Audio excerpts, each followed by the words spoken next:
Welcome to NCN news. నా పేరు పుష్ప. బులెటిన్ల ముందుగా హెడ్లైన్స్ చూద్దాం. 2027 గోదావరి పుష్కరాలను విజయవంతం చేయాలి. రాష్ట్ర పర్యాటక శాఖ మంత్రి కందుల దుర్గేష్. సమిష్టి కృషితో 2027 జూన్ 26ను ప్రారంభమై 12 రోజుల పాటు కొనసాగి జూలై 7న ముగిసే గోదావరి పుష్కరాలను అత్యంత వైభవంగా విజయవంతంగా నిర్వహించడమే కూటమి ప్రభుత్వ లక్ష్యమని రాష్ట్ర పర్యాటక, సాంస్కృతిక, సినిమాటోగ్రఫీ శాఖల మంత్రివర్యులు కందుల దుర్గేష్ తెలిపారు. నేడు శుక్రవారం తూర్పుగోదావరి జిల్లా రాజమహేంద్రవరం కలెక్టరేట్ కార్యాలయంలో గోదావరి పుష్కరాల ఏర్పాట్లపై ప్రజాప్రతినిధులు, అధికారులతో ఆయన ప్రాథమిక సమీక్షా సమావేశం నిర్వహించారు. ఈ సందర్భంగా మంత్రి కందుల దుర్గేష్ మాట్లాడుతూ జనవరి 23న ముఖ్యమంత్రి నారా చంద్రబాబు నాయుడు ఆధ్వర్యంలో అమరావతిలో జరిగిన కేబినెట్ సబ్ కమిటీ భేటీకి అనుసంధానంగా ఈరోజు జిల్లా స్థాయి సమావేశం ఏర్పాటు చేసినట్లు తెలిపారు. పుష్కరాల నిర్వహణలో పోలీస్, మున్సిపల్, రెవెన్యూ శాఖలు సమన్వయంతో పనిచేయాలని, త్వరలోనే జిల్లా అధికారులతో పాటు హెచ్ఓడీలను కూడా భాగస్వామ్యం చేస్తూ పూర్తిస్థాయి ప్రణాళిక సిద్ధం చేస్తామని మంత్రి దుర్గేష్ తెలిపారు. పుష్కరాలపై సమగ్ర పర్యవేక్షణ తప్పనిసరి అని సూచించారు. భక్తుల సౌకర్యార్థం ప్రత్యేక టెంపుల్ సర్క్యూట్లు ఏర్పాటు చేయాలని నిర్ణయించారు. కోట్లాది మంది భక్తుల రద్దీని దృష్టిలో ఉంచుకుని కుంభమేళా తరహాలో అత్యున్నత ప్రమాణాలతో టెంట్ సిటీలు ఏర్పాటు చేయనున్నట్లు మంత్రి దుర్గేష్ వెల్లడించారు. గోదావరి పరివాహక ప్రాంతంలో ఎక్కడ స్నానం చేసినా పుణ్యఫలం లభిస్తుందని, ఒకే ఘాటు వద్ద రద్దీ పెరగకుండా ప్రముఖ ప్రవర్తనకర్తలు చాగంటి కోటేశ్వరరావు, గరికపాటి నరసింహారావుల ద్వారా విస్తృత ప్రచారం కల్పిస్తామన్నారు. శాంతి భద్రతల విషయంలో ఎస్పీ నరసింహకిషోర్కు తగిన సూచనలు చేస్తూ పార్కింగ్ స్థలాల ఎంపికపై దృష్టి సారించాలన్నారు. ఈ సమీక్షా సమావేశంలో ఎమ్మెల్సీ సోము వీర్రాజు, ఎమ్మెల్యేలు గోరంట్ల బుచ్చయ్య చౌదరి, నల్లమిల్లి రామకృష్ణారెడ్డి, వేగుళ్ల జోగేశ్వరరావు, బత్తుల బలరామకృష్ణ, జ్యోతుల నెహ్రూ, జిల్లా collector Keerthi Chekuri, SP D Narasimhakishore, municipal commissioner Rahul Meena, ఆర్డీఓలు, కార్పొరేషన్ డైరెక్టర్లు, కార్పొరేషన్ చైర్మన్లు, ఇతర జిల్లా అధికారులు పాల్గొన్నారు. గోదావరి పుష్కరాలకు సంబంధించినటువంటి ప్రిపరేటరీ మీటింగ్ కూడా జరిగింది.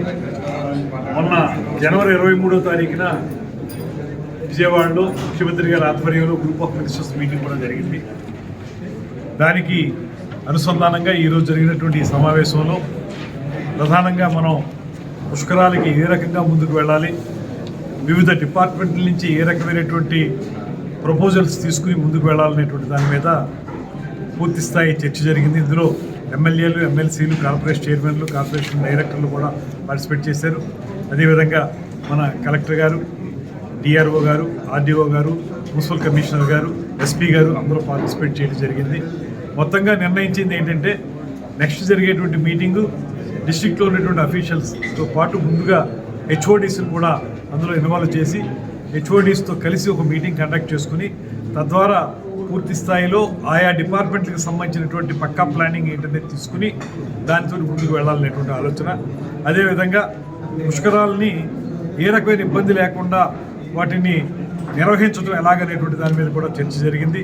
దీనికి సంబంధించి పోలీస్ శాఖ, అదేవిధంగా మున్సిపల్ డిపార్ట్మెంట్, అదేవిధంగా డిస్ట్రిక్ట్ అడ్మినిస్ట్రేషన్, పొలిటీషియన్స్ అందరూ కలిసి ఇంటిగ్రేటెడ్గా ముందుకు ఎలా తీసుకెళ్లాలనేటువంటిది, ఎక్కడెక్కడ భక్తులకి సౌకర్యాలు కల్పించాలనేది, ఎక్కడ టెంపుల్స్కి ఒక సర్క్యూట్గా ఏర్పాటు చేసి ఒక టెంపుల్ టూరిజం లాగా తీసుకెళ్లాలనేటువంటిది, ఇటువంటివన్నీ కూడా వివిధ డిపార్ట్మెంట్లతో చేయటం, ఇరిగేషన్ డిపార్ట్మెంట్ వారితో మాట్లాడి వాళ్ళు ఘాట్స్ని ఏ రకంగా ఇంప్రూవ్ చేస్తారు, ఎక్కడెక్కడ ఘాట్స్ బాగా ఉండాలనేటువంటి మాటను కూడా డిస్కస్ చేయడం జరిగింది.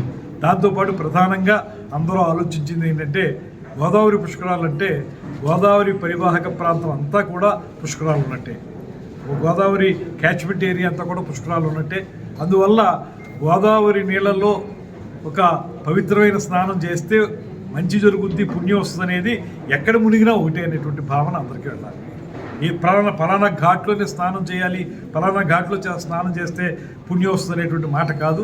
గోదావరి ఎక్కడైనా గోదావరి కనుక ఏ ఘాట్లో అయినా సరే స్నానం చేయాలనేటువంటి ఆలోచన ప్రతి ఒక్కళ్ళు పెట్టుకున్నట్లయితే మనకి ఈ ఒత్తిడి కూడా తగ్గుతుంది. తద్వారా సురక్షితంగా మనం పుష్కరాల్ని నిర్వహించగలుగుతాం అనేటువంటి మాట కూడా అనుకోవడం జరిగింది. వీటన్నిటిని కలుపుకుని ఇవాళ జరిగినటువంటి ప్రాథమిక స్థాయి సమావేశం తర్వాత మళ్ళీ ఒక అత్యున్నత స్థాయి సమావేశం కూడా ఏర్పాటు చేసుకుని ఇక దీన్ని 2027లో జరిగేటువంటి పుష్కరాలని అత్యద్భుతమైన విజయవంతమైన పుష్కరాలుగా చేయడానికి ఒక సమిష్టి కృషి చేయడానికి సమావేశాన్ని ఏర్పాటు చేసుకోవడం జరిగింది.